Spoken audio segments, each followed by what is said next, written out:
Hello everyone, let me introduce myself. My name is Febi Beauty Enda, with student ID number 244122032, from the Faculty of Economics and Business, Universitas Teknokrat Indonesia.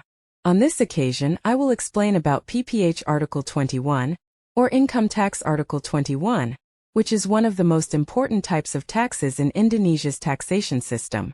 This tax is imposed on income received by individual taxpayers who reside in Indonesia, related to employment, positions, services, or other activities. In everyday life, PPH Article 21 is commonly known as the tax that is directly deducted from an employee's salary every month.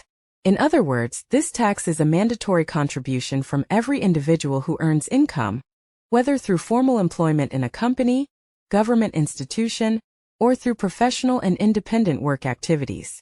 Simply put, PPH Article 21 is a tax that must be paid by an individual on the income they earn, but the payment is not made directly by that individual. Instead, the tax is deducted by the employer or other parties that pay the income, and then remitted to the state treasury. This mechanism is known as the withholding system, in which the obligation to calculate, deduct, and remit the tax is carried out by a third party. Through this system, the government can collect taxes more efficiently, while minimizing the risk of late payments by taxpayers.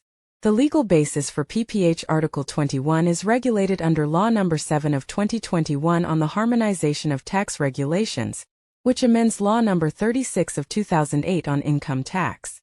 Furthermore, various technical regulations such as Minister of Finance Regulations, PMK, and Directorate General of Taxes Regulations, POR-DJP, provide detailed guidance on how to calculate, withhold, and report PPH Article 21.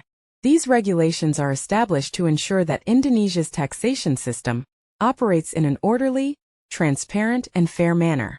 PPH Article 21 covers various types of income received by individuals. Such income includes salaries, wages, honorariums, allowances, bonuses, overtime pay, commissions, gratuities, and other payments that serve as compensation for work or services rendered. It applies not only to permanent employees but also to non-permanent employees, professionals, freelance workers, members of boards of commissioners, pensioners, and individuals who receive severance pay or post-employment benefits.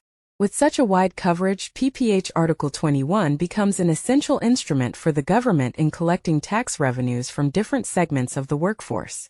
However, not all income received by an individual is taxable.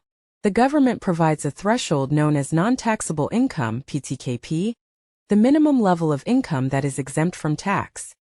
Apart from employees, PPH Article 21 also applies to independent professionals, such as doctors, lawyers, accountants, architects, consultants, artists, and other individuals who do not have a fixed employment relationship with a company. For this group, the tax is calculated based on gross income each time they receive payment. The tax is withheld by the party using their services. The amount of tax withheld can later be credited against the total tax liability at the end of the year when filing the annual individual income tax return.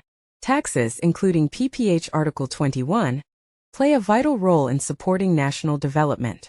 In the context of modern economics, PPH Article 21 also serves as an instrument for income redistribution. Through progressive tax rates, the government can reduce income inequality among social classes. High-income individuals contribute more, while those with lower income receive relief. This aligns with the objectives of Indonesia's taxation system to promote fairness and equity in national development. Beyond its economic role, PPH Article 21 also carries social and moral significance. Paying taxes regularly and honestly reflects a sense of responsibility and integrity within society. Taxes are not merely administrative obligations, but tangible expressions of participation in sustaining the nation's future. Every rupiah paid as tax contributes to education, healthcare, and the construction of public facilities that benefit all Indonesian citizens. Therefore, it is crucial for all citizens, especially workers and professionals, to understand the concept and mechanism of PPH Article 21. A solid understanding will foster the realization that taxes are not a burden, but a meaningful contribution that returns in the form of public and economic benefits. Moreover, adequate tax knowledge helps individuals manage their finances more wisely, as they understand how to calculate, report, and utilize their tax rights appropriately. From all the explanations above, it can be concluded that PPH Article 21 is a crucial component of Indonesia's taxation system that regulates the withholding of income tax on earnings received by individuals. This tax is deducted directly from the source of income, whether by employers or other payers. Through a transparent and structured mechanism, PPH Article 21 assists the government in collecting development funds and maintaining national economic stability. By understanding and fulfilling tax obligations properly, every citizen contributes to national progress, strengthens social justice, and helps realize the vision of a prosperous and equitable Indonesia. That concludes my explanation. Thank you for your attention.